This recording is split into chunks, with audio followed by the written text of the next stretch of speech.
I think it's starting. There we go. All right. Ladies and gentlemen, boys and girls, maggots and germs, and everything in between. Today we are interviewing the one, the only, Tom Flynn. And now just imagine a applause going on. And now I also, to add to that, accredited and award-winning Tom Flynn. That was super cool, man. Let's start off. I'm gonna jump to the now, go back to the beginning, and then work our way through back to this start. I want to start with that award. Okay. It was is it a local thing? Tell me all about it. I want to know all about it.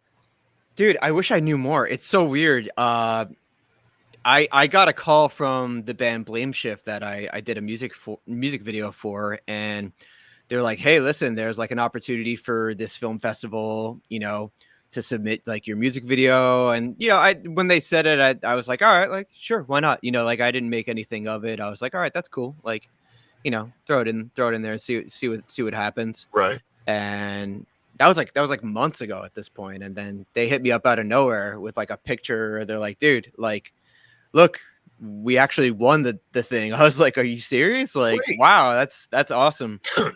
Kind of just like an unexpected piece of recognition there. So it felt pretty nice. But it's weird because like I've never been to a film festival of any kind. I've never submitted really anything of my own. Like I've like DP'd some like short films for other people, but nothing I've ever like written myself. I'm mostly into like music videos, commercials, and stuff like that.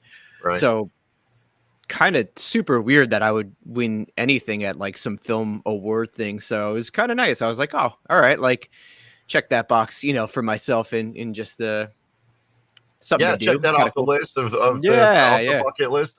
Now it was for a music video though, right?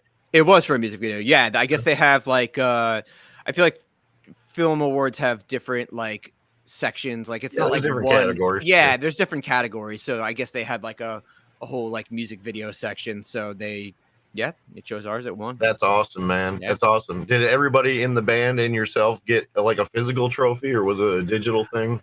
It's in the mail, supposedly. I don't know. I don't know how many of them they're giving out or whatever. I'll put it next to my I don't know, my snowboarding medals and stuff. There you go. You gotta put that thing on a shelf, install a new light that glows right on it, so it's kind of heavenly, like Put a spotlight on it. God. Its own little spotlight, and maybe some velvet or silk underneath it, God, blow up my ego. Just put it on the wall and just. And then get mechanical mini lights to do like the whole Hollywood thing that flash back and forth across it, like. Hey, what I probably would do something like that. I mean, why not, right? Just create like a display on my front lawn and just put like spotlights on it. There you go. And then just stand out there with a cardboard cutout of yourself pointing at it saying, "That's me. That's me right there. See what I did?"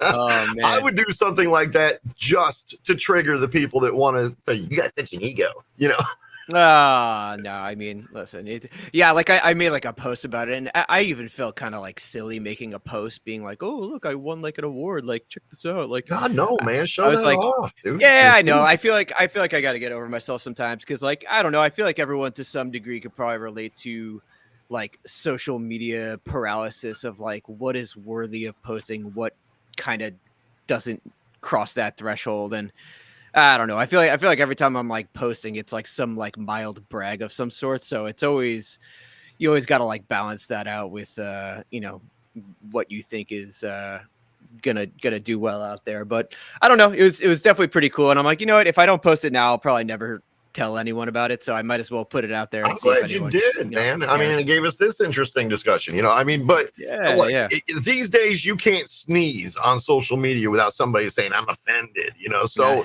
I say if you got an achievement, something you earned, man, show it off, I mean, everybody else would. You might as well too, And I suspect you didn't get any hate over that anyways. The people love you, man. It's like you're one of the few people that I see that post up stuff that you do, and there's absolutely no hate on it. No hate at all. Once in a while you get stuff, but like it's I try to not focus on that anyway. Like once in a Good. while, I'll go to some YouTube section and I'll see a comment, but like honestly, like I'm doing so much work that like I'm already kind of on to the next at that point. I'm really not sitting there trying to rehash old projects too much. I'm usually like, once the project's out, it's been done for sometimes months.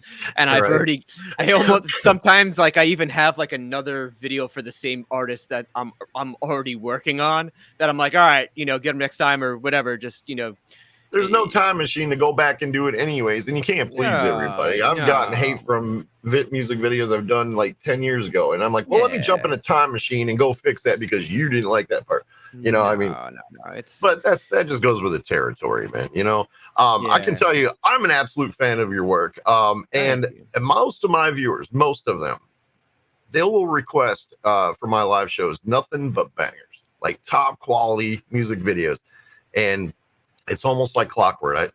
I see that you post doing a video, and I know as soon as that thing's going to get released, the very next show it's getting requested. So in a way, you're kind of giving me business too, man. Listen, man, whatever I could do. I might not should have said that, but No, anyway. yeah. But I mean, it is wonderful, and I intentionally don't go watch them anymore, because I like to give a genuine, first view thing, but it's so tempting because I know that your videos are such top quality. It's mind blowing, man. Especially Thank you. coming from me, that where I've been in VFX and everything for so many years, I've never achieved that level.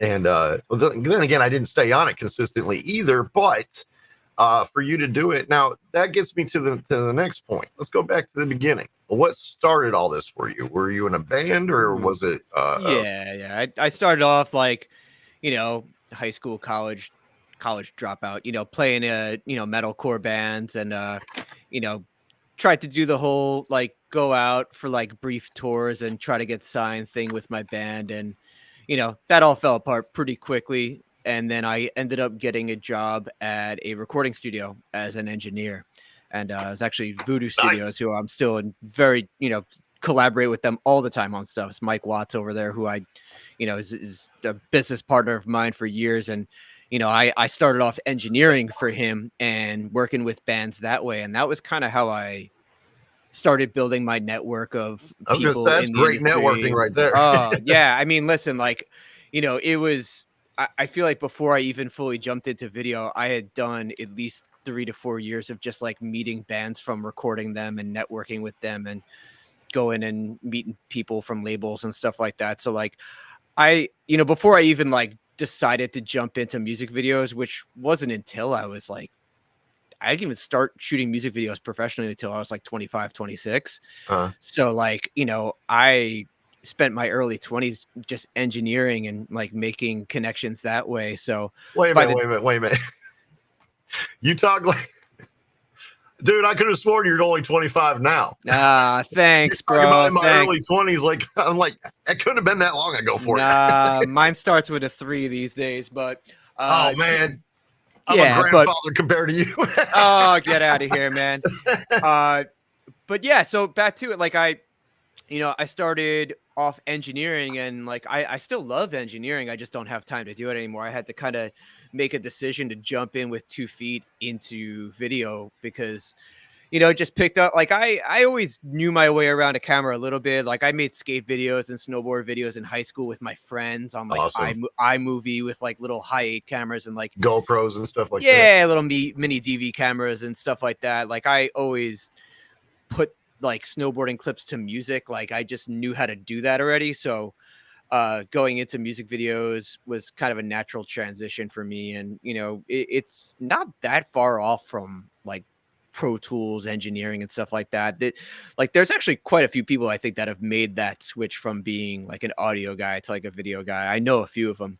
So it's not that different. It's just a different outlet, and I don't know. It's cool. I still get to work with bands and be in the same world, just kind of coming at it Hell from a yeah. slightly different angle. But yeah, I started shooting music videos, and the phone started ringing more for that than for engineering work. And kind of decided I needed to just go both feet in and see what happened. And, phone just kind of slowly kept ringing. And I'm like, all Nice. right, like, let me just try to go for it full This time. is And my career now, that's it, man. I've Hell been, yeah.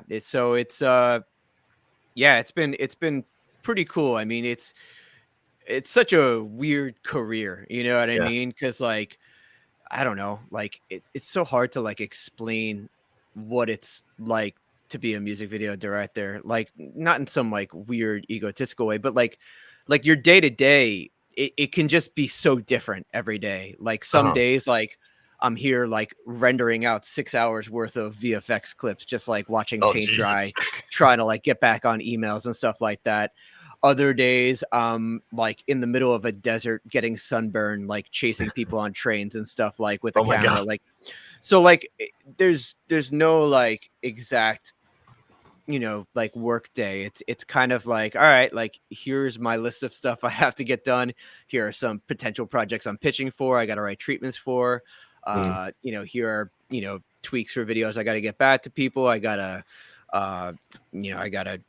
go shoot videos too, Yeah. plan that out. It's like if I have to go like prop hunting or something like that, like man, you would think I'd like hire somebody for that, but like I don't know, man. Sometimes I just got to go to Home Depot and pick up like bags of dirt and just like weird stuff.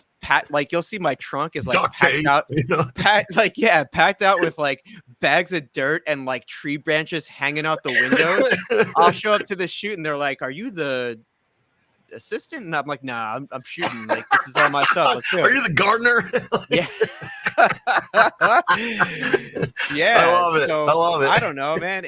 I don't know. I've That's always been like kind of the fun, is just like getting to be creative and putting stuff together. And the process of watching that all come together has always been so fun. I bet it is, man. And I bet it's not just fulfilling, but it keeps you entertained as well. You know, that's what I love Yeah. about what I do. It's not just entertaining for everybody else. It's entertaining me. I mean, it's like we get, you work in entertainment, and if you're able to pay your bills with it, it's no job better than that. For That's just sure. all there is. Of course, there's going to be stress in any kind of job. So that brings me to the next question. Tell us about the stressful moments. Now, and I should also say that some of these questions are derived from some other people that have asked me, and since my computer is gone, I can't look up those questions to tell you who asked them, but I'm going off of memory. Sure. Some people have asked, hey, listen, I would really love to get into this kind of thing, but I don't know. I have anxiety problems and stuff like that. I usually tell people, you got anything in entertainment, if you have an anxiety disorder like I do, get medication. But so I'll let you answer as far as the video production and doing music videos and whatnot. What is the most stressful part of that? Yeah. I mean, it's very stressful. Like I'm not gonna lie and say it's not stressful. Like it's equally as stressful as it is fun. Like obviously the fun part is going out and shooting, but like stuff goes wrong. Stuff goes wrong all the time, and you have to be like on your toes, ready to figure stuff out. You'll have an entire storyline video mapped out, and then the lead actress will call you the morning of and say, "Hey, I have COVID or whatever," and you're like, "Oh boy, what do we do now? We have Yeah. like thousands of dollars worth of like props and locations rented out just for the day. Like figure it out right now." You start just blowing up people's phones. So like there's stuff like that. You got to just almost like get used to the idea of that being a regular thing that's going to happen. And like you just have to be ready to, turn on a dime at any point and just trust your own instincts that you'll be able to figure it out no matter what it is.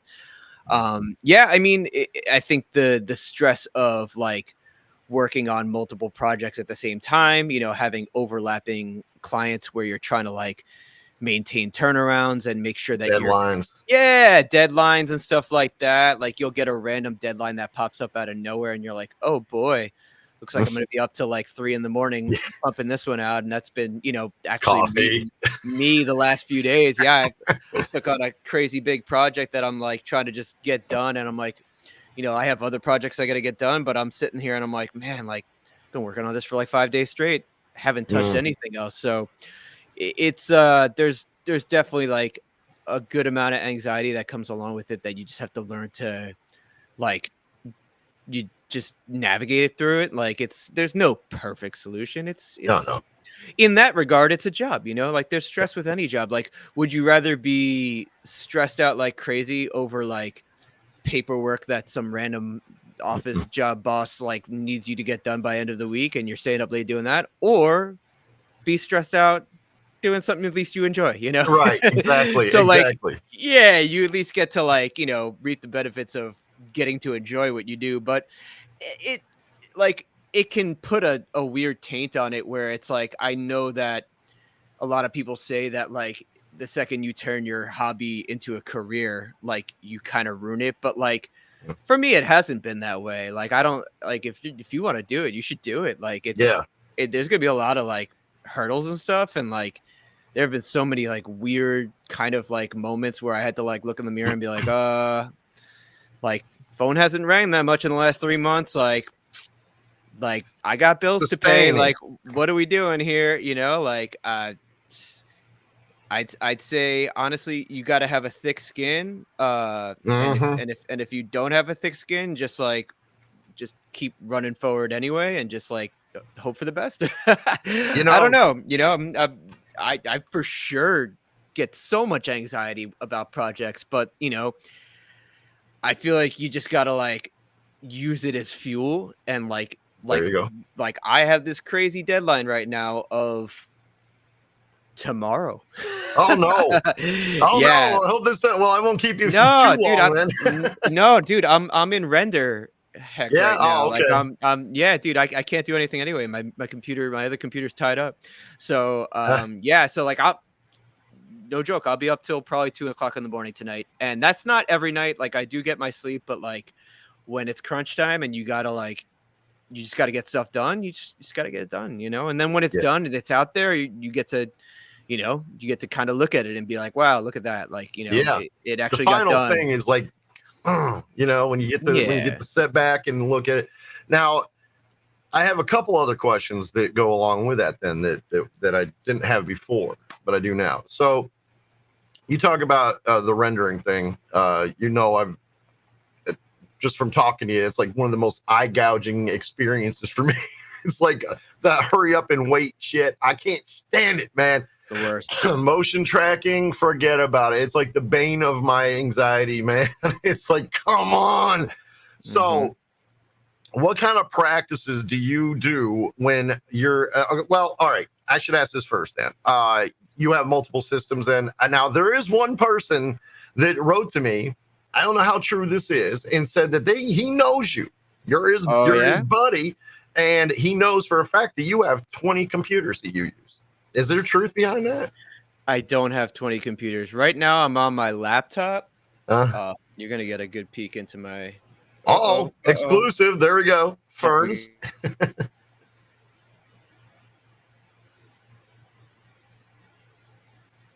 Nice. You're muted right now. I can unmute you, man. Hang on. There we go. Oops.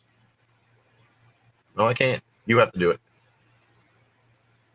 It's all right. I can edit this part out. Oh, I'm muted. Oh, dude. Yep. I unplugged you by mistake, so sorry about that. Sorry. I guess we'll have to I can edit that part out. But yeah, basically, that's my PC. I have like 2 screens for doing all my VFX work. And then I actually edit all my videos on my laptop, the one I'm on right now.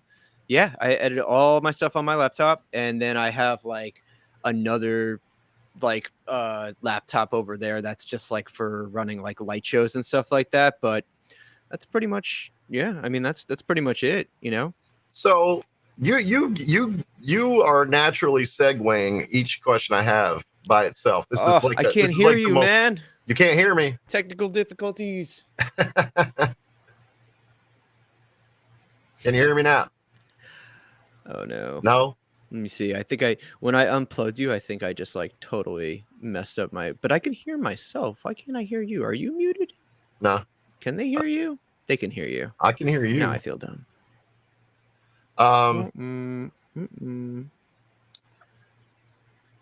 You want to leave and then come back edit again? Music videos, but I can't figure out how to use a simple Zoom call. Failure.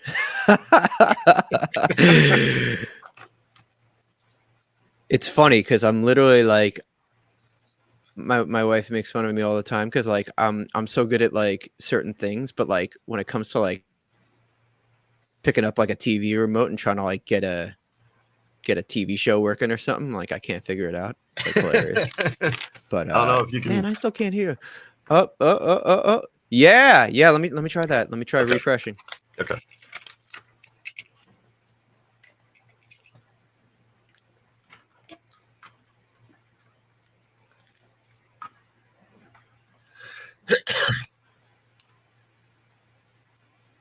Okay. Are we good?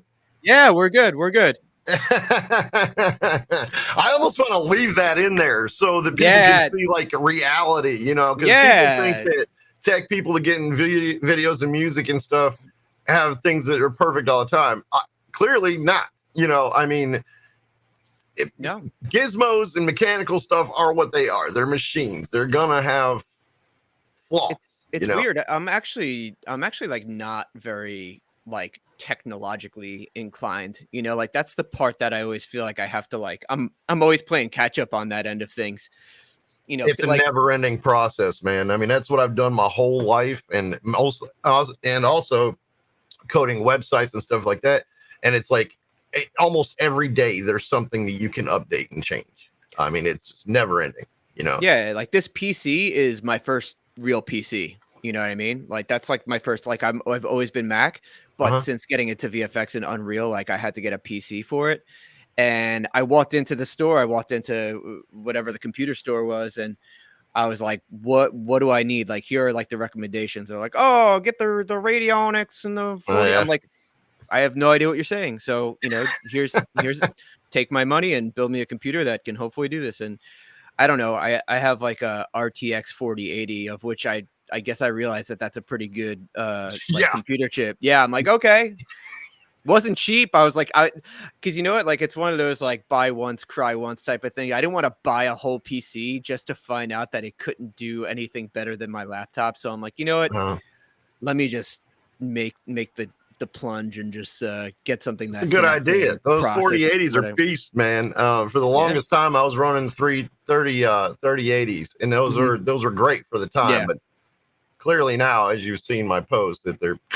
But the problem was I was doing 8K VFX on top of 8K video at 130 frames per second and streaming live at the same time, and they just finally said no. Oh my god! And it killed. I mean, like $18,000 worth of damage, man, in my computer. Oh no, dude! Yeah, that's a nightmare. I'm not happy at all. But I have managed to salvage enough parts to build another machine, so I'm down to that video card, which has nothing to do with your interview. Now I'm just babbling. I could talk shop and gear all day long, but that is something I did want to talk about, was the gear that you use. Now that we have debunked the 20 computer thing, what else can you tell me is in your system? Because I know a lot of people have asked me, even with my music videos that are only a fraction part of what yours are, what's in my machine. People are constantly curious about that. I know you said that you were new to PC, so you may not have all the specs, but is there anything that you can tell about? Do you know how to bring up the thing that tells you what your computer has in it? I know there's a way to do that on your computer, right? How do you do that? I'm on my PC. Tell me. The easiest way to do it is there's this tiny light program. It takes up almost zero space. It's called CPU ID. And that's not some. I mean, you could get it now. You can start it up if you want, but other than that, I don't know. There's a way to do it on here. Somebody, I think on my computer maybe, or this PC. If you this PC, right? I think so. That's where you get to see your hard drives. But yeah, I got all that stuff here. I just wonder if there's a way I could actually tell. Like, I wish there was a way to, like, system properties. Oh, hang on, I got you. All right, processor, AMD Ryzen 9 7950X 16 core processor. Jesus. Installed RAM 64 gigabytes. And then I guess the graphics card would be the RTX 4080. That is probably pulling most of your heavy lifting. That 4080 is a beast. Yeah. I'm actually kind of shocked that you're doing well with 64 gigs of RAM, man. I had 128 and it was still bottlenecking. It was struggling. Yeah, I think the graphics card does a lot because like RAM, I think I don't know. I think there's only so much that it can. I don't know. I'm making things up now. No, But you're actually on point with that. There's only so much it can do. Cache, Um, CACHE, yeah, is that the right word for it? It can yeah, only yeah. cache It's so your much RAM. temporary memory in your RAM Yeah. cards.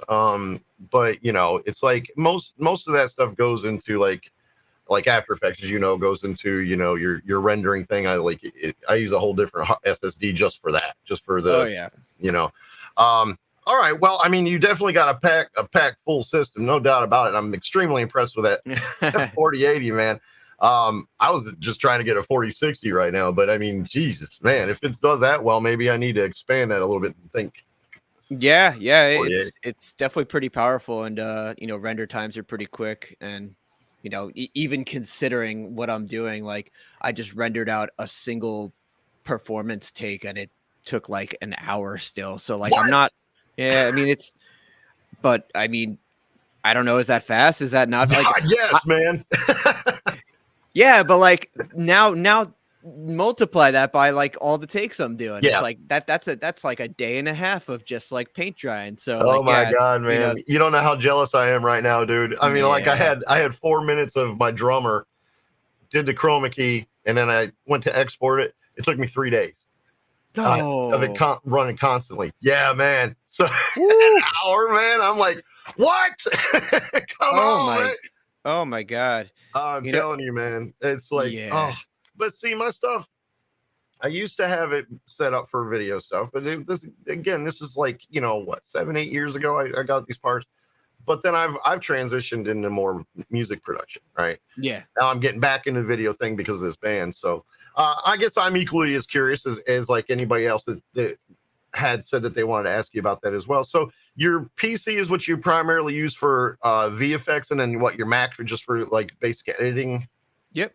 Yeah, I just have a MacBook Pro, just like kind of like it's 2019 MacBook Pro, and it's maxed out, but it's few years old at this point. But I have so many of like my plugins on here and everything like that I don't want to upgrade or anything like that.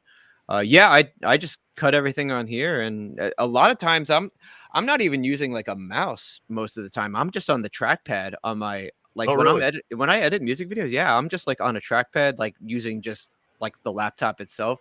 I think Yeah. I've just become so used to it that like Mhm. I'm pretty quick with it. Whereas like a mouse, like I don't know, Well, I that's like the really two where it's at, your finger. comfort Yeah, zone, right? Because there's like all kinds of neat toys out there with a joystick and all this and that. And I'm like, I mean, I don't see myself getting in a new learning curve that's not necessary. You yeah. know, Listen, it's like I'm so used to like swiping with two fingers on stuff and like all that stuff. So like I kind of just like keeping it familiar. Hell yeah. So to wrap up the technical side of this interview, what's your go-to software for VFX and also editing? I'll keep it simple to just those. Yeah. So editing, I use Final Cut Pro X, and I it's like kind of like you know the forgotten about weird program that I don't know. I feel like people don't really use it that much Yeah, these it's Premiere days, but Pro, I think, is what yeah, and I have the Premiere, but like linear. yeah, I don't know. I'm so quick in Final Cut. Like it's such a fast program. And Mm. like as far as like the way you can edit, like it's just such an intuitive program that I started out on it like, a while ago. So like I just never shifted away from it and just I still use it. And and then I use for VFX stuff, I'm in like After Effects and then Unreal Engine, I would say are like the, really the only other programs I'm using. Unreal Engine is more for like the 3D environments and stuff like that you see. After Effects is, sometimes like 2D effects or something that can be done like an overlay or something that has to be tracked or something like that. I'll do that in After Effects. But yeah, like all like the 3D environment world stuff that you see me post up. Your That's all. debris flying around and stuff that I Yeah, wanted. that's all in Unreal. Hell yeah, man. Well, that is very impressive that you make your own, as opposed to people like me for that debris that you saw in that little sample. I had to buy it. You know, because I had never got into Unreal Engine, but I want to. Honestly, at 50 years old, I'm feeling like the learning curve is kind of like, eh. So what would your advice be to somebody that like what kind of prep work would you advise for somebody that just wants to get their foot wet, get in the door, picking up a camera for the first time? What would you suggest to new people to start with? An iPhone. Just get out there with an iPhone and shoot. Honestly, like the new iPhone, the 15 Pro that I have, like it shoots ProRes, like it shoots log ProRes. If you download the Black I use Magic this app, for everything. dude, the Black Magic app where you can set frame rate and all that stuff, you get like a Mhm. little ND filter or something. Like I shoot all like my home videos with my kids on this thing, and it looks like, if you know what you're doing and you know how to light and like color correct it and stuff, like it looks like a DSLR. Like it looks Right? at least as good as like maybe like a T3i or like something like that, or like a 5D or something from like maybe 10 years ago. But like you really could make a music video on that. Like if you don't Yep. have a camera, use your iPhone. There's the barrier to entry is like nothing these days, like you don't have to go out and buy a super nice camera. Like that's Yeah. not that important, that's like a nice thing to have, but I it's really never not that have. important. I've used Yeah. my phone for everything, man. I mean, it's got the f-stop and all those, just like you were talking about, all those pro features in there. And I'm like, I mean, might as well. Now, clearly, it's not going to be the same thing, And I do want to talk about cameras in just a moment. But what about entry level software? Do you recommend people just diving into what they're going to be? Because there is learning curves from one thing to another. So, I mean, like music production, for example. I started off on this crappy $20 program called Magix, and then when I finally started getting into the industry software, I had wished that I just started learning that to begin with. Do you feel it's the same way with video? Not really. I mean, I started out on iMovie, or even Windows Movie Maker if you want to be ancient about it. But like, Right. yeah, like those are all super beginner programs. I think whatever program you could get your hands on and get used to trimming clips. How do you make a transition if you want to make a transition? How do you color correct that clip? As long as your program can do all of the basic things that you would need in an editor, these programs are not that different from each other. It's all just like the layout, and it's not that hard to switch up. Like there are people like I'll make stuff on my phone with my iPhone and like some CapCut style program, and those programs are pretty good. Like I'm not gonna lie, like it's pretty decent. Like you could technically cut a music video on one of those if you wanted to. Like it might be a little more tedious and like annoying to do, but like I would imagine doing everything yeah, on your phone. I would be like, oh no. yeah, but the tools are there though. Like it's all there. So like I think if you want to learn how to do it, just I don't know, pick Getting up your into the process of it, yeah, in other words. Okay. Well, yeah, just that's great advice. I mean, yeah, start at the basics, and then work your way in. I don't know that myself, but I mean, it sounds like great advice to me. And of course, like you said, the music production and video production is very similar with as far as like the processes and stuff like that. It's very similar, but it seems like these DAWs, man, from like we'll just say Pro Tools to Magix, is night and day. Learning where everything is, but. That's good to know that video is not quite like that. Now, I've only used After Effects for everything, ever. So I don't know anything different, but I certainly want to get into Unreal Engine as soon as I can with a book or not book with the new computer. So that, yeah, I think what I'm going to do is start with some basics on that advice. Go out, look at entry just to see what the process is to begin with on that. So that gets to cameras. What's your go-to camera? I'm currently shooting on the Red Komodo, the OG one, the first model that came out.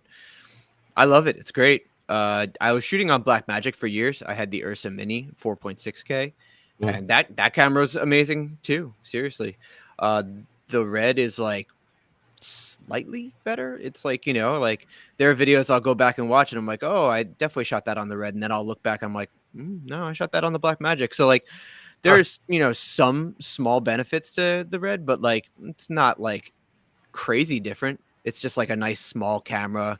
It's light and, it kind of, just I like the color a lot on the red. I think it looks really nice and you don't have to like fix weird problems as much. I remember on like the black magic, like the image quality was really nice, but like once in a while, like a color would start to do something weird in post and you have to like go in and isolate that color and like tweak it back.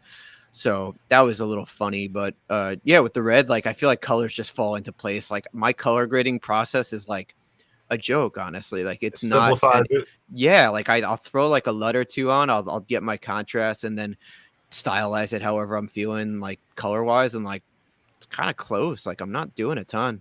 Right. That segues into this question I had as far as speaking of color correction. I have to look up the title again here. That's what I'm looking for.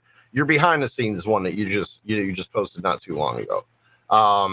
Which was it the As I Lay Dying? No. All That Remains or As I Lay Dying? All That Remains, yeah. Cool. It looks like, did you do your behind the scenes thing? Did you put color correction on that? Yeah, I was gonna say, man, it could not have been that perfect. A little bit, because it was, because if you see that room, it's just like random room with like lights Concrete room. Yeah, it's just like a gray like area. I mean, for that look, like at least the band performance where we went with like that cool blue kind of thing, a lot of that was captured in camera. Like I had my lights set to daylight or whatever, the ones that were on the ceiling, and then I just took the camera, my white balance, and I just went down to like 3200 with it and just like pretty much graded it blue in camera just by like almost having the wrong white, setting your white balance wrong. But like if it looks right and it feels right and that's what you were going to do in post anyway, you might as well get it closer on the day of. So cut down rendering time too if you get it embedded in there to begin with. Yeah, it's just more inspiring to watch too. I'd rather get it pretty close on set if I can, as far as the tones go. It's hard to like shoot something and be like, we'll make it look right later. Right. I'd rather get it as close as we can on set just to know, to be able to sleep at night. Yeah. You're thinking about what you could have done or what you should do different is enough to pull you out of bed and jump back on the computer. Oh, let me fix that before I forget the idea. Oh, yeah. And that's where the coffee comes in, right? Oh my God, I am a caffeined. Dude, I'm telling you, that's my drug, man. It's my drug. Some people say that rum is. I'm like, no, that's my medicine. The coffee's my, keep the Keurig on standby all the time. Yeah, always coffee. So keeps rolling. Now, moving on from the tech stuff, let's get into the more personal experience stuff. What was the biggest highlight? Okay, no, let me narrow that down just a little bit more. First, let's start with what, and you may not be able to say this, I don't know. Which band music video was the most fun for you to do all together? Most fun? Yeah, man, I don't know. That's such a hard one to answer. That's so hard. So they were all equally just a great time, or? Yeah. Well, you know what? It's like, you know what I would say? Like, as far as just like pure fun and having it be like pretty much no stress whatsoever. I went out on the road with Buckcherry for like 4 days and just did like a tour video for them. And like I'm not like a tour guy. Like that was the longest I've ever gone out with a band, and even that I was like, I can't do this anymore. Get me out of this very comfortable bus, and I'm like touring like the fanciest way you can, and I can't even handle it. It's like hilarious.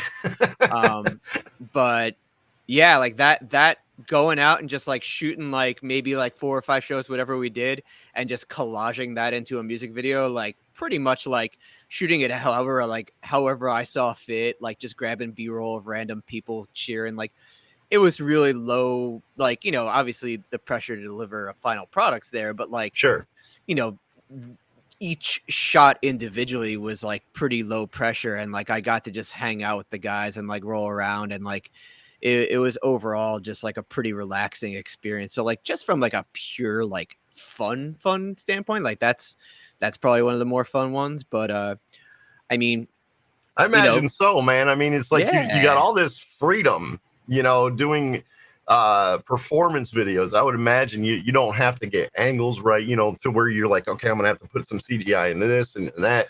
You just kind of shoot. Yeah, and like there's something about like I don't do like a lot of live stuff at all. Like I really don't. Like most of the stuff I'm doing is like music videos, like not live performance style videos, but something about like live where it's like, well, there it is. Like you either got it or you didn't, and like Right. whatever's on your camera is what's going in the video, and like let's see what you got. Like Right. there's like a fun part of just like dumping the footage and being like, well, what did I get? Like that, because that's it. There's no take two or like rolling back for a second round. Like Right. whatever you got is what you got. It's kind of Yeah. like You open up your picnic basket and what you got to make a meal out of that. yeah, That's what it is. That's I can understand the thrill of that and why there are some guys I know that just go out on the road strictly and like that's their thing, and like that's a different breed, man. That's awesome. I respect it a lot, but it's the road life ain't for me really like that. Yeah. Like I could go out for I'll go out for a few days for a music video and then come back home, but that life out on the road, man, that's a different beast. Yeah, I imagine so. And I can only imagine the fatigue would set in to a certain point too. Yeah, I mean, sure. good God, you'd almost have to have coffee in an IV, I would think. Yeah. Keep it on a steady drip. I think the one thing that like I didn't realize about it was that when you're out on the road, like you go to all these states and you experience none of them. like you're in Michigan, but like you wake up in Michigan, you just walk outside and you're just in a big empty parking lot somewhere. Yeah. And it's like maybe there's like a gas station that you go to get like drinks at or 7-Eleven. And then you're just back in the bus, and then you're just like in some loading dock backstage, and like that's it. Like, you went to the show and now you're just back in the van and you go to the next spot. I'm like, wow, like really? Like it's crazy. You could travel the world and see none of it at the same time if you're not like getting days off or something. Yeah. I think it was, I could be wrong on which actor it was. So if anybody's watching this and you correct me, that's fine. Don't shoot me for it. I think it was Brad Pitt though that said once, this set was incredible. I went to France and didn't see the Eiffel Tower, though it was in the movie. However, I did see a replica of the Statue of Liberty, which is in America. And I was like, wow, man, bummer. The Eiffel Tower's in the movie and you didn't get to go see it. It's so funny because I've traveled so many places. Dude, I went to Germany. It was my first time in Europe. Oh, that must have been intense, man. I want to hear all about that. Dude. I had never been to Europe before. I flew into Germany, slept for like 15 hours because like, I was like destroyed by that flight. And then I woke up the next day, shot a music video, went out for like a Wiener Schnitzel for dinner, got a beer, went to bed, got on a plane, came home, and that was I swear to you. Man. I swear there was no like, and like I think it was like it was like the day before Easter I flew home too, so I'm like, I can't even really like hang out here. Like I got bummer. Family. But like it was crazy. Like that's my entire experience of my only time ever being to Europe. And Germany was literally like I spent a day there. I think I spent more time looking at it from the sky than I did like walking around. And it was just nuts. I'm like, wow. I mean, like, listen, like it's kind of part of the job. Like, I went to Germany to look at the sky. Dude, it's so funny. I even look at my phone and the amount of videos I took. I have like 3 clips of like a German street somewhere, and I'm like, that's my entire footprint of this whole trip. Like, that's it. Like, it's such a blur. I'll tell you what, man. My heritage is Italy, right? And I've always wanted to go to Italy and do a music video. If that day ever comes, you're hired. course, it's going to depend. I mean, like travel and everything. We got to wait for that winning lottery ticket. But you're hired, and we'll make sure you have a whole week to tour around. Bring the family with you if you want. Oh, I mean, we're daydreaming here about how rich I am, so I'll cover all that. It. And get you some good, authentic Italian food, and just have a good time. So if that day ever comes, you're the guy. I probably mark my words. It'll be that. That's what will happen. I'm ready. You say the word. Let's go. All right, man. I have to get in that time machine and find out what the future numbers are, though. But I also have to play first. I never play it. But anyway, it actually isn't. I know this is like totally off script. Isn't New York where the lottery started? Because I know it was around when I was in high school. Maybe. Yeah. I don't remember the last time I played the lottery. I think my luck sucks so bad I don't even play it. Yeah. All right. So, anyways, as far as traveling, so we know about Germany.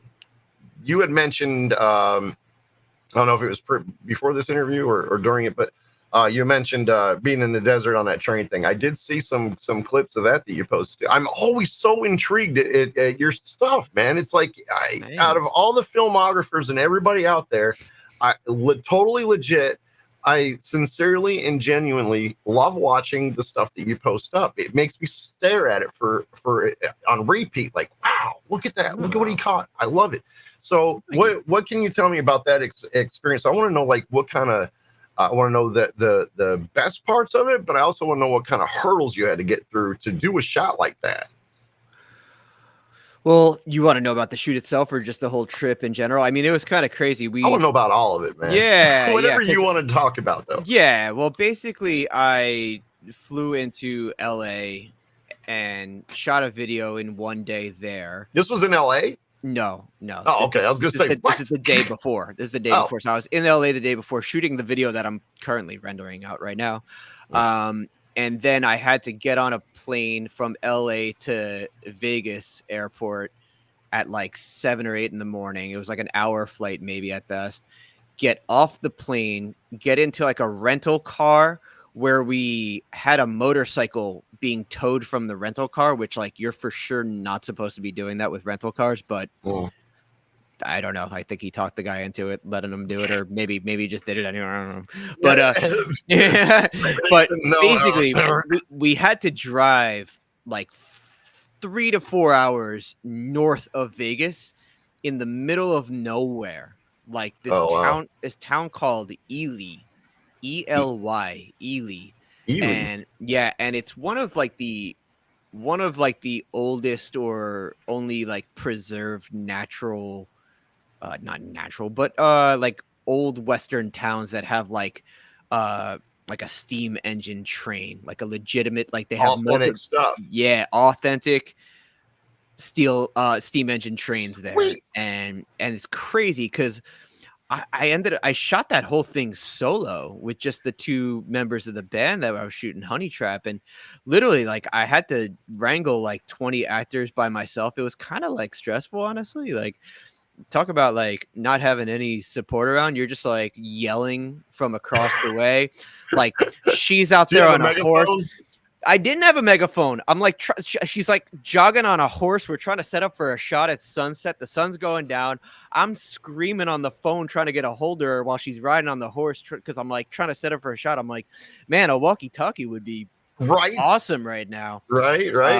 But yeah, it was just one of those things. And like we did like a motorcycle chase scene. Like I was like hanging off the side of a pickup truck, getting that shot. Then the train itself, like we got on this old steam engine, which is operational somehow. And we shot a fight scene on like one of these open cars where it's like, just there's nothing around it. And it's just like a fence between you and like falling off the train. And it was insane. Like I was like, I had to like take it in for a second. I'm like, I am on a steam engine shooting a fight scene. Like, because originally we were going to wait until the train stopped to get the fight scene. And I'm like, guys, there is literally probably no other time in your human existence you're going to get to shoot a fight scene on a moving train. Right. Get out there right now. We're shooting this scene while it's moving. They're like, you know what? you are 100% right. So like we went out there, we got Damn. like a handful of takes, and we're glad we did it because it came out sick. And it was, if we had waited until the train stopped, it would have been not nearly as cool as You're like like a freaking movie. Jackie Chan of filming, man. I mean, like you're doing all your own stuff. I mean, I swear to God, you're talking about hanging off the side of a pickup. Who are you, man? Are you Tom Cruise doing? Well, it comes from like growing up, like snowboarding and skateboarding and just doing like all the action sports stuff. Yeah, I was always into that stuff growing up. So like that's kind of like it, like jumping on a Segway and riding around like just with a camera like that. To me is just like home base for me. I'm pretty used to like just doing so badass, kind of weird stuff like that. That is so badass, man. I mean, I just would not have had the guts to do that. I mean, but you certainly know what to capture. It's working out for you. And did you say that one's released now, or that's one you're not yet? That one's coming out soon. That one's coming out real soon. Awesome. I cannot wait to see that. I know it's going to end up on my show. I'm looking forward to that. I'm looking forward to all these things you do, man. And every time one of your videos pop, I'm like, that's Tom's video right there. I'm boasting out there, and they're like, yeah, man, he's great. And I'm like, I know. Hell yeah. I got one dropping tomorrow. I can't say who it is, but it'll be a cool one. All right, cool. Next time I do a show, I'm not sure when it'll be because video card issue. But when I do it, I am certain it'll be on there. I have no doubt. You can almost set your calendar to it that it's gonna be seen. As far as like still, like let's use this Let You Go. Okay, we'll use that for example. Or is that what it's called? Yeah, the All Remains. Yeah. Lighting. All right, now this is getting back kind of in the tech, but more like gear prep. When you talked about trying to capture the sunset, so with outdoor, you've got limited time on things. Of course, you want to get daylight evened out. You can't have one scene and it's supposed to be the same. Like 5 minutes later, all of a sudden it's darker. So there's that challenge. But with inside work, what is your preferred method for proper lighting? Not for effects so much, but just capturing everything evenly. I guess it depends, like that video you're talking about, that all that remains video. I think I shot that whole video with like 3 Astera tubes. You know what I mean? Like the ones that you see hanging up on the ceiling in the video that are just like flickering. There's no extra lighting in that scene. It's just center lit and the bands around it. And I'm on the outside shooting in and kind of getting like that, far side lighting that kind of looks nice. And that's just how I shot that video. Like there were some interior scenes that we shot with like the storyline and stuff, but that was pretty much all with like the LEDs pretty close up, low, it was all low ceilings. So like that, a lot of that stuff was really mostly with like 2 or 3 lights. Like I didn't have like a ton of lights on that shoot. So I think it's not about how many lights you have. It's kind of just where you're positioning your talent in relationship to the lights. That's the part I think that takes the longest to figure out, because, when you first start out, your instinct is to throw up a light and like front light everything. You just like, there it is. Like light it even. Right. And it just, everything looks flat and 2-dimensional and like you get no shape out of anything. And, as you go, you start to learn like the proper angles for lighting that, not that it's like there's any rules, but there are certain things that look a little nicer and more cinematic. And, like far side key is like a term you'll hear a lot of times, where essentially like if you're on one side of the person, the light should be on the other side of the person so that you're shooting on the shadow side. Okay. And like, you'll notice like a lot of movies will, the cinematographer will do stuff like that in slightly more dramatic looks generally. But, if you're watching like a comedy, that's going to be a little more like less contrasty and a little just softer overall.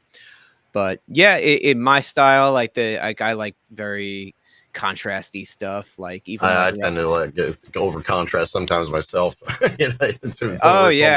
I end up having to like I have to like dial it back sometimes because like I'm like a product of like the early 2000s where like I just want to make it look like a Michael Bay movie and just like make it so like crunchy and like turn the contrast up to like 11, and then I'm like, wait a second, like I can't see any details anymore. Nothing even. Like I could have shot this on a phone. No one would have known the difference. So I'm like, all right, bring some details back into it. But you have to go back the next day sometimes. Like, you know, step away from it, kind of like getting blind ear from recording. Everything sounds like a great mix. You go to the next day, it's like, you know. Yep. Yeah. So I'm with you. I over contrast the hell out of everything, and then I have to go back and dial it back. But I'm with you. I like those darker tones, especially to be real poppy, you know. But like you said, you lose a lot of detail. You were talking about backlighting and what'd you call it now? The far side key far is a side term. key. Yeah, you know. Okay. Yeah, pretty much. You know, like you just shoot on the shadow side of somebody. Okay. Oh my god, could I like figure like could I do? I'm trying to like figure out if there's a way to do that with this light to even show you what I mean. Could I do that? Are you talking about maybe kind of drowning out the shadows, like with some green screen kind of technique, or no? Basically, literally, are you able to bring up any videos on here and like hit pause or something so I can it'll crash this old computer? Yeah. Here, you know what? I'm gonna try something. Hang on 1 second. It's like hard to just like explain something like that. So like. Okay, let's say we have a light source right here. Okay. And I'm facing this way. Uh-huh. See how like this side of my face falls to shadow and this is light? You can't change exposure on here. Here, watch. Ready? Hang on.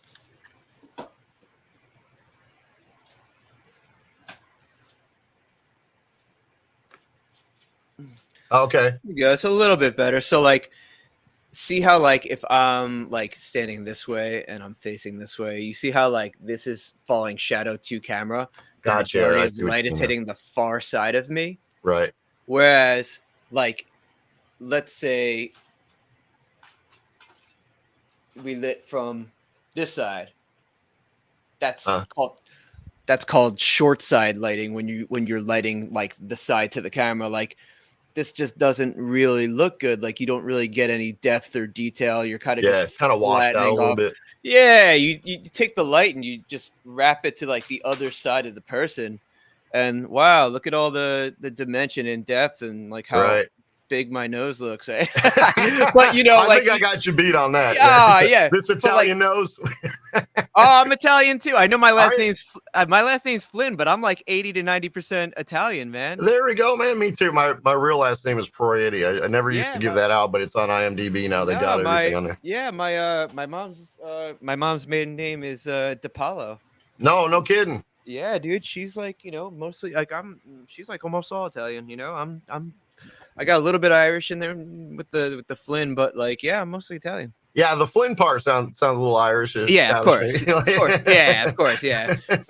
Yep. But yeah, that's my lighting lesson. That was a great instructional right there, man. Thank you very much for showing that. That's great. You and Jamie King have something in common. Oh yeah. Well, I'll go to that in a moment. I don't want to forget this next part because that you just naturally segue everything for me, man. I can't have a smoother interview than this. Hell yeah, man. Yeah, it's fun. Good times. Education for yourself. Did you do a lot of research, or do you think most of your professional expertise comes from just doing it and getting the experience hands-on?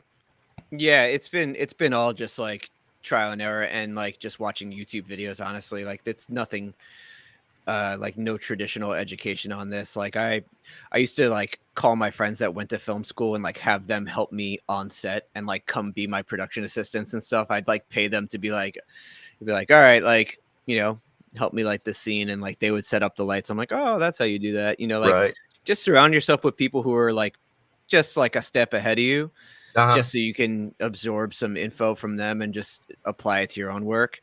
You know, like if I was starting over and I had to like figure it out from scratch instead of going to like film school, which of course you could do that. I personally would just like shadow a director that I liked and just like work for them for free essentially, and just like Right. get Like an apprenticeship knowledge. kind of thing. Yeah, exactly. Like I think that would probably be like the best way to learn, is to just follow very closely somebody whose work you respect and just watch what they do. Just like watch what they do when they walk into a room and they're thinking about how to light it. How are they lighting it? Why are they lighting it that way? You know, Right. like just kind of slowly, backward engineer what you're seeing and start to apply some of that to your own work. That's all I've done. It's just, just watch. You're getting it real that way. I mean, you dive in and you do the work. You're going to learn from your own mistakes, mostly for anything. Learning a guitar, and as it seems, the same applies for the best work you can do for doing what you do, music videos, which just goes to show, and I'm certainly not going to discourage anybody from getting education, but some people like me don't do well with an instructor that says, dictate, like on a blackboard, okay, this does this. Yeah. I need to see it. I need to do it. It sounds like a lot like what you did. That being said, should you ever need some help, call me. Okay. Hell yeah, man. I will be on a bus to New York so fast, I'll be like, I'm on it, man. I want to go hang out with this guy. Where are you based again? Where are you? I'm in North Carolina. Oh yeah, that's cool. That's awesome. Yeah, not so much. I was just down in South Carolina recently. With South Carolina's got some beautiful scenery and some great old homes and stuff, man. I was in Greenville with the guys in Nile. Okay, all right. Yeah, great locations in South Carolina. In North Carolina, we have cows. I mean, there's lots of cows and cornfields, and that's about it. That's amazing. Yeah, it sucks. I'm not gonna lie. There's that's why I have to green screen everything and have environments, because there's just nowhere. We had one place as a solo artist where I filmed, and it was really cool, but it was dangerous as hell. In fact, there's signs everywhere that says "Do not enter." It's just old buildings that were, I guess it used to be once upon a time it was factories or whatnot, but I mean, it's just like you walk around there and you can almost feel the concrete walls do this, And in fact, the police came by and they didn't arrest us or anything. They said, get out. And we were like, okay. So we try to come back the next day, and guess what? That cop person there waiting. And he's like, he's doing this in the window. I feel like if you haven't done that at least once and like gotten in trouble to some degree, like that's like a rite of passage. That happened to that was like the last time I tried to like film at like a trespassing style location. Like I don't do that. I did that a lot when I was starting out. Yeah, of course. Oh, man. Hell yeah. I would go to random places that like probably shouldn't be a film, and like random like abandoned buildings and stuff like that. Live on the edge, man. Do it. Whatever. And then like one time like this, it was so funny. Like this guy like shined his flashlight on us, and he was like, "Freeze! Everyone, get down on the ground!" Oh shit! And we were like, "Wait, freeze or get down on the ground?" And everyone looked at each other. We're like, "Which one is it?" What do you want me to do? What do you want me to do? And like literally the guy came up to us, and then we started to realize that like he wasn't actually a cop. He was just like a security guard with a flashlight. Oh, okay, rent a cop. I was just like, all right, like that instruction was unclear, and right. He's like, you guys need to get out of here right now. It's like, you sure you don't want me to freeze on the ground? Right, you want me to freeze on the ground? I mean, it was such a. I'm too old for this crap. I can't be breaking into buildings and filming anymore, man. We gotta, if we're gonna do it, we're gonna permit or something, please. Yeah. Oh, now that's an interesting point too. Yeah. Permits. How often? Let's go back to the train scene. Did you have to get like all kinds of permits and safety gear and whatnot to even get approved to do that?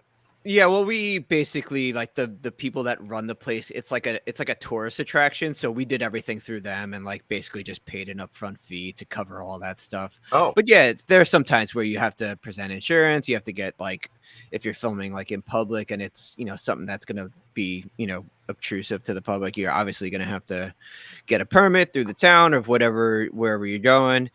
Like, right. there are certain rules where, like, I think the rule is in New York City, like, as long as you're handheld with your camera and you don't put down a tripod or something, like, and you're not blocking the sidewalk or something, like, there's like weird ways to get around some things, but Yeah. if you're doing anything that's like a legit production where you're gonna have to light stuff, then yeah, you're gonna have to get a permit of some sort. Might be why they put the Eiffel Tower later in that other movie. I Yeah, wish I could maybe. remember which one it was, and that now I'm kind of thinking it wasn't Brad Pitt. I can't remember, but it's not really important anyway. Yeah, But that might be part. It might have just been easier. Like, no, we'll just punch it in later. yeah.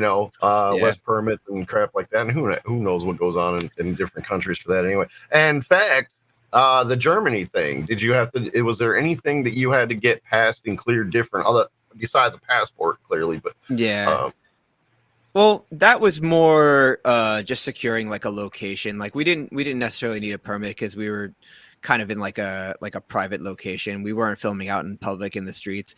It's funny, like we went to Germany, but like we didn't have to do it in Germany. It's just because of like the logistics of where the band was on tour. Like they don't all live in the same place and they were going to be on tour in Europe. They were doing a Europe tour and they had a day off and it was their only day off or whatever. And like, this was going to be the one day that they had in the next like month stretch. uh, If they were going to shoot a music video, it was going to be this one day. And they're like, do you want to come to Germany to do this? I'm like, let's go. Let's get me let's on a do plane. it. Let's go to Nice. Germany. Of course, let's go for it. So like we shot for like one day out there. That yeah, people in like the YouTube comments are like, why'd you go all the way to Germany? It's like, Why not? yeah, listen, like that's where the band was. Let's You're right. make a music I mean, video. Like, stop asking so many questions. Like, really, I mean, people will nitpick things to death. In yeah, fact, I still get like when I scratch my eyebrows sometimes, and I don't know what this really has to do with, but you reminded me of the comments and stuff. I had some idiot viewer. Most of my viewers are really cool, but you get those dumbasses once in a while. And this guy came on there and just started swearing to the death that when you scratch your eyebrow, that means you're a meth head. And me and the other viewers, we still joke about that. Every time I scratch my eyebrow, they're like, "Oh, he's doing meth again," oh no, So, but that's what I mean. But people will nitpick things scratching. yeah. Man, Right. Tom, I suggest you don't do meth anymore, man. No, You might want to put I'll it have to down. refrain. Yeah, my video works might start declining. Well, yeah, well, you got to do what you got to do, to stay up Yeah. when the coffee isn't quite. No, listen, boys and girls, everybody watching right now, no, I am not actually. Oh, look at that. Oh, I was just giving a little disclosure. No, I am not promoting meth or cocaine. Everybody, look at that puppy. This is my little guy. This is Teddy. This is my Teddy. assistant. Yeah, my assistant editor. What do you have to say, Ted? What do you have to say? How you doing, Teddy or Eddie? Teddy. Teddy, Teddy. like a teddy bear. Yeah. What's up, Ted? Oh, he is so cute, man. He was barking at the door, so I had to come grab him. Oh, okay. hang out. Let me in. I want part of this action. He's my assistant to my interview right now, and he's gonna lick my face for part of it. He's the what do they call it? The makeup and effects. Like he's Oh keeping yeah, me clean. he keeps my face nice and moist while I'm talking over here. Next band it says, hey, we need that kind of sweaty kind of moist look, like we're sick. Hang on, let me get Teddy. Yeah, right. I got Look you. your face up. Yeah, I got you. Sanitary, right? Oh my god, I don't know how you do it. I had a kitten. Of course, unfortunately I couldn't keep him in here because it's just too much equipment. But that cat would jump on the other side of the desk, crawl underneath my monitors, and insisted on batting at my mouse every time. And I was like, "You can't do this. You can't. You cannot. I don't need your help." But it looks like your assistant is more in the more of the, I just want to be your buddy assistant, than anything. Oh yeah. Well, I also have my daughter is like 18 months old, and she'll sometimes decide to come up to my computer and take her hand and just start slamming on the keys. Yeah. I'll walk over and there's some weird edits that I can't undo, and I'm like, oh no, what do I do? God. Let me go dig up the original footage, start over again. Where's my backup folder? So Right. yeah, that's life with kids as a music video director. You gotta Dude. protect the keyboards. Oh, and it's like when you hear people tell you that in a blink they're driving a car, it's so true. I mean, my oldest daughter told me the other day, first it was like, hey, you're a grandfather. I was like, what? Huh? How'd that happen? Yesterday you were playing with toys, that made noise and stuff. And now she tells me the other day, oh, I'm engaged. I'm like, no. I didn't say that to her. I'm happy for her and all that, but it's like, bam, just like that. It's like, where did all that other time go? So it's just those 18 months right now. I think those were the most fun times. Oh, it's great. I have a 4-year-old boy too, and I have a 17-year-old stepson. Oh wow, who's taller than me? Yeah, but I've known him since he's like 5 years old. I've been in 17. Oh, I wouldn't want to go back to that. Oh yeah. No, but yeah, I've known him since he was like little kid. So he was like super tiny, and then he just got taller than me. Yeah. Grew a foot every day. It felt like, probably, right? Oh yeah. Yeah. Lots of shoe purchases and new clothes. My poor parents went through that. I was 4'8", 73 pounds in 8th grade. In 9th grade the next year, I was 5'10" and 150 pounds. It's like, it seemed like every month having to buy new clothes and stuff through that summer. It was insane. Anyway, all right. So all that has absolutely nothing to do with this. And I just realized that I'm probably not going to be able to edit this because that would be on the computer that I can't see anything on right now. All right. So, well, then we're gonna have to live with all the strange mistakes and me learning how to use technology as this thing progresses. Hey, it might help somebody. You never know when the smallest little things, like, oh, and then it gives somebody an epiphany. So maybe our technical issues here could help somebody. That's what I want to believe, anyways. Yep. So what kind of projects can you tell us that you got in the works right now? Well, let's start. How many projects are you working on right now? How many am I working on right now? Right. At least 5. Holy Jeebus, man. Let's see. 1, 2, 3, 4, 5, 6. I'm working on 7 projects right now. 7? Yeah. Bro. That's more than normal. Just because this one has me tied up quite a bit, so I kind of got backed up a bit. But yeah. I'm usually working on at least 4 projects at a time. Because there's overlap. There's overlap, between shooting and editing. It's like when I shoot, it's like I'm not just turning around the edit like in a few days. Usually I have to get something else done and get it out the door first. So, there's definitely overlap, but I'm usually able to pump stuff out pretty quickly when I'm not in like render city over here. Yeah. I can only imagine when I sent you that message about, hey man, can you just do this green screen work for me? You're probably right. Well, you know what it is, the VFX stuff's the stuff that takes a while. That's the stuff that takes many, many hours, just because like you're building all the shots from scratch, whereas videos that you go out, pre-plan, shoot, and edit the actual footage, like without all the crazy VFX, that stuff, like the post work is way quicker on those, but there's probably more, upfront work, obviously. Right. You got a lot more that you got your what's the word I'm looking for? Your props, set design, all that stuff. You got to get actors, you got to get a shot list together. You got to do some pretty good planning beforehand. So like it's cool. I like both. I like when you have to do like scouting and pre-production for like a shoot where you're not going to be doing VFX, but I also like kind of just shooting on green screen and being like, well, the world is your oyster as far as the VFX goes. You get a lot more open up to add and do whatever you want. And as far as staffing and stuff like that, I noticed you said that like sometimes people say, COVID or whatever. That was always my bane, and I know people are going to attack me saying that, oh, that's sexist, but I mean, this is my only experience. It seems like every time I had an actress, which I mean, like 99% of my videos when I have somebody else, it's usually some hot chick, right? Um, and it just seemed like 9 out of 10 times they would cancel like right at the time, being nervous or whatever. Do you find that you have to draw contracts on these people to do it, or do you just have good luck most of the time they show up? I most of the time I have good luck, and like, and I would say it's not about guys versus girls. I would say it's people that are experienced versus people that are not. I'm sure. So like if you're hiring like a legitimate actor or somebody who's like got a lot of set experience, they're typically going to be more reliable as opposed to like, if you put out like an open casting call on like social media and like somebody says they can do something and you're kind of like trying to pull a little bit of a favor card and it's like, they're kind of trying to help you out.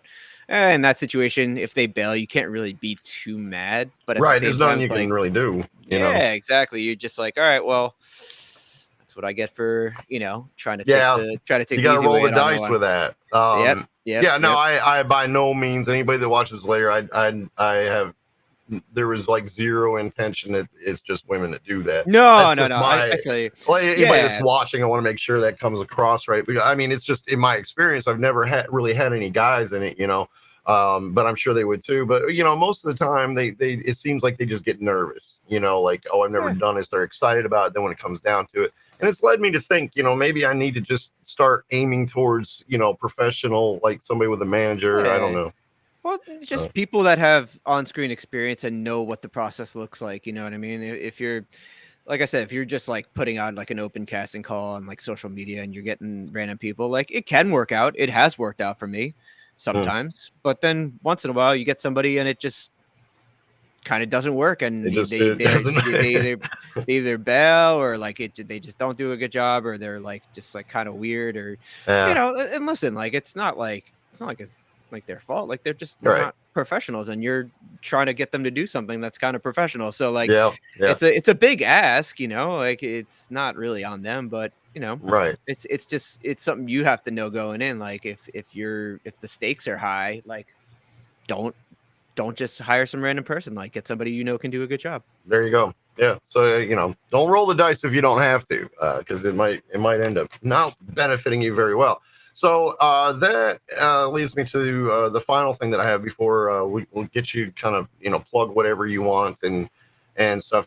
You and Jamie King, you guys have something very. I don't. Are you familiar with who Jamie Yep. King is? Okay. Yep. He's mastered and mixed every album I've done. I'm on my between bands or anything. I'm on my 14th one right now, and he's just my go-to guy no matter what. Now, but the thing that's great about Jamie, and you share this quality as well, and it's very endearing. It's part of what makes me say this guy is legit. Is that while I try not to bug either one of you with too much, you can go to ask you a question and you're quick to just be right there and offer the advice. And I think that's an amazing quality to have, considering people that are in professional fields like you and Jamie King. Other ones are just like, that's why I get paid. Come into my studio and hire me, and I'll explain it to you. Where you guys don't do that. Now, I also want to say, anybody watching this, please don't flood Tom's email with, hey, how do I make a music video? And that's up to him to accept or whatever. But it's a compliment that I'm giving you. But also, I want to know if maybe that kind of streamlined into getting more work, or Definitely. how exactly well, I guess that's two different questions then, isn't it? So I mean, clearly your willingness to be like that has probably helped you out. Yeah, well, it's all part of like the idea of like creating relationships with people. And there have been so many times that like people have reached out to me for either questions about like my process or like just anything, tips or anything like that. And I've given them like a few different tips, and then they're like, you know what, like why don't we just work together? Why don't you just shoot my video? You know what I mean? And either Exactly. that or they refer me to somebody else, and like that ends up turning into a relationship that way. So like the amount of times that has worked out just positively, where it's like you and I started talking, like other people have reached out and just made comments. I try to comment back and like give whatever like tips or advice that like I can think to give. And so I don't always have like time to give detailed answers, but like if I'm like sitting there like editing and I'm looking down, I'm like, yeah, what's up? Like, what do you need? Because Nice. Well, that's a great thing, and it kind of doubles as kind of like you said. Well, I mean, you didn't say this specifically, but it can kind of double as maybe like a pre-interview. Like somebody could like, all right, well, your shit clearly because all the stuff that you're telling me. Like me, there's 100 people out there that can make a music video to what I was aiming to do. But the biggest reason why I started thinking I really need this guy isn't just because of stuff I saw, because your work speaks for itself, but you're talking to me about these details and this and that, like you did with that one scene with Phil in it, give me some advice. I'm thinking, man, just because he just knows it like that, this is going to be the guy I hired to do this if, that day should come. So yeah. I'm sure that, and I, same thing with Jamie King, but you guys share that quality, man. So please keep that with you because it's so rare, man. It's so rare. People, that humanity behind it all is just, I'm sure that's a quality that makes you easy to work with too. And I can't imagine you've had any bands that just want to fight with you all the time. No. I mean, listen, like, honestly, like I appreciate a challenge sometimes. Sometimes some people will challenge my ideas, and it kind of forces me to kind of look at what I'm doing and saying like, oh, maybe this isn't the right answer to what we should do for this scene. Maybe we should switch it up. Maybe it doesn't look right, and then you end up switching it up. You're like, oh, that's pretty cool. Different perspective. You can't like surround yourself with yes men all the time. Like yes people. Like. That's why me and Mike Watts, the producer who I have worked with for years, that's why we get along so well, is that whenever we do like a video together, like we will co-direct videos sometimes, and he's the first person to like shoot something down or call one of my ideas like cheesy or something. And like, I don't know, like most people but like he'll like, we've known each other a long time, so he'll do that and I'm like, yeah, you're right, that is a little cheesy. So I'd say it's good to have it direct sometimes. I mean, you don't like when somebody tells me, man, that song kind of sucks. I'm like, you don't know how much I appreciate that. Like some people think that, I mean, of course there's nicer ways of saying it, but that tells me, okay, well, maybe I should have handled this a little bit different or composed a little bit. Yeah. It's kind of like when you're in a band and like you, like if you're the main songwriter and like you write the song and like you show it to the rest of the band to see what they think. And then like 3 out of 4 of them are like, yo, it's perfect, it's so good. But then the one of them's just like, dude, that bridge is not it, man. We got to work on that bridge, man. That groove is terrible. And like, that's like one of my best friends, Tigo. He's the drummer in my band. Like, he was always that guy, like the naysayer. But like, you're like, you know what, man? You listen to that guy once in a while, you end up pushing yourself to do something even better. So, what is it about drummers? And I say that as I'm, sitting behind my drum set. Well, it's kind of in pieces right now from the last gig, but they say the drummers are the most picky about everything, and I guess that's true. To a certain point. It varies, but I don't know. I couldn't give you that answer. I actually have to rebut that because the drummer we have in my full band, Scatter Souls, he's the most easygoing guy. He's just like, you could say, hey man, you should wear a purple shirt. And he's like, oh, maybe I should, he's one of those, so I mean, I have to take that statement back. I had another question and it was and this is truly the last one. I'm gonna let you get doing what you got to do. So as far as like building the work, I know people have asked me, hey man, make sure you ask him how he landed those gigs. And honestly, I'm curious. I know how things go, bumping elbows, like there's people in the music industry I bump elbows with, and just kind of by chance.